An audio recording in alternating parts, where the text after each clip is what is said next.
My fellow Guardians, what's going on, y'all? Your dude Sly here, and welcome back to another Witch Queen guide here on Sly Nation. Now, in this video, we're going to be breaking down 3 public events found within the throne world and how you can make each one of them heroic. Now, out of these 3 public events, there is one completely new activity called the Resonant Splinter. And then the other 2 are the Witch's Ritual, like the one found on the moon by the Hellmouth, and also on Titan, may it rest in peace. The last one is a copy of the Ether Ritual. It's a little different, mostly visual stuff, but not by much, and the basics pretty much stay the same. So first, let's talk about the Resonant Splinter public event. Now, it can only be found within the throne world, and it is fairly quick and also quite fun, actually. There are a ton of enemies here, so equip your crowd control setups. The idea here is this: you have to escort one of the darkness splinters from the start to its final destination, where it explodes. While you're ferrying it, you have to battle enemies, bosses, and also the clock. There's this faint circle around the splinter, and so as long as you stay within this circle, it will continue to move, and you can kind of guard it as you go. Best thing to do is simply jump on top and ride it the whole way there. At certain points along the path, the splinter's going to stop, and you're going to see these orange domes appear, and it's going to be chock full of big baddies. Within these domes, you will see 3 waypoints that lead to pyramid spikes. You need to destroy each of these spikes and the bosses as quickly as possible, so that way you can move on. Once you take care of the spikes and all the bad guys, you want to head back to your splinter and then ferry it to the next stop. You simply repeat this until you reach the end. To finish it, pretty self-explanatory and not really that hard. Now let's talk about how to make this public event heroic, which I highly recommend during leveling because of the extra loot. Also, be sure to have your ghost mod on, where you receive extra loot from public events. Also, while you're looking at your ghost, be sure you have your XP modifier set to 12%.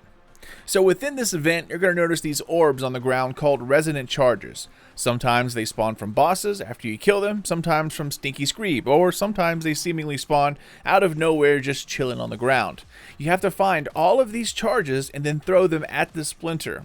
Doing so will give the splinter a kind of boost of speed, and you will see it briefly glow orange. That's how you know you successfully hit it. Now, it's kind of weird. On PC, you have to use the right mouse button, the aim down sight button. Why that is, I have no idea, but it's pretty easy. On the consoles, it's your normal button to throw your orbs, but on PC, it's going to be the right mouse button. Now, if you miss one, or you simply couldn't find one of these orbs, then it will not turn heroic. Now, I believe there are a total of 6 orbs that you need to throw and hit. Now, this is only day 2 of the Witch Queen releasing, so my number might not be exact, but I'm pretty sure you have to hit them with 6. Either way, grab these and throw them as soon as you see them, because they will despawn, and if one of them despawns, then you will not trigger heroic. Even if you're surrounded by a ton of enemies, just grab it, YOLO it, and if you die, well, at least you got the orb off. Now, once you reach the second dome in your path, you want to run ahead and take out the massive wave of scorn after that. Again, keeping your eyes peeled for those orbs. Once you do, you're going to have one person advance the splinter, while the rest of the group heads to the end and takes out the end boss. Once the splinter has been hit with all the resonant charges and makes it to the end, the event will turn heroic like you see here, and then 2 bosses will spawn in at the end. Take both of them out, and then congrats, my friend, grab your loot, and then off to better things.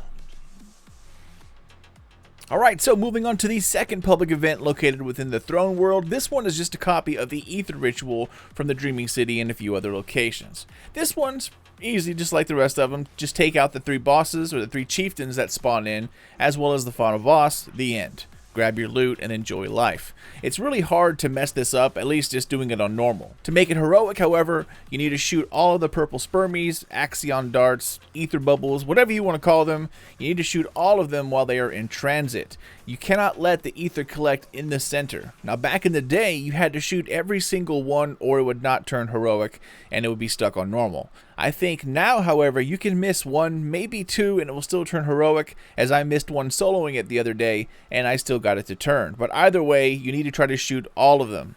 These things spawn in immediately after taking down the chieftain at that station. So what you want to do is use a high capacity weapon like an auto rifle or machine gun, and you'll be through it in no time. Once you shoot all the orbs, it will then turn heroic, and a larger, grumpier boss will then spawn in. Take it out and enjoy the loots.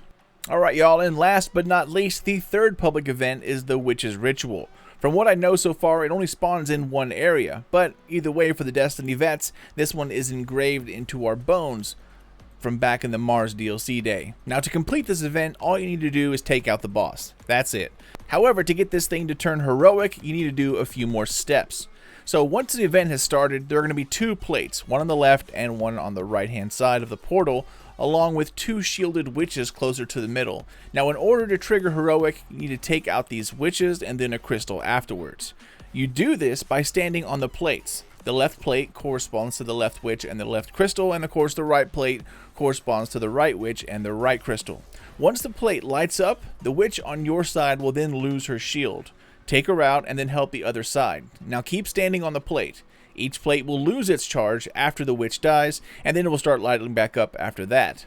Once the witches are done, look up in the air on your respective sides. You're going to see a crystal covered in a barrier, one on the left and of course one on the right.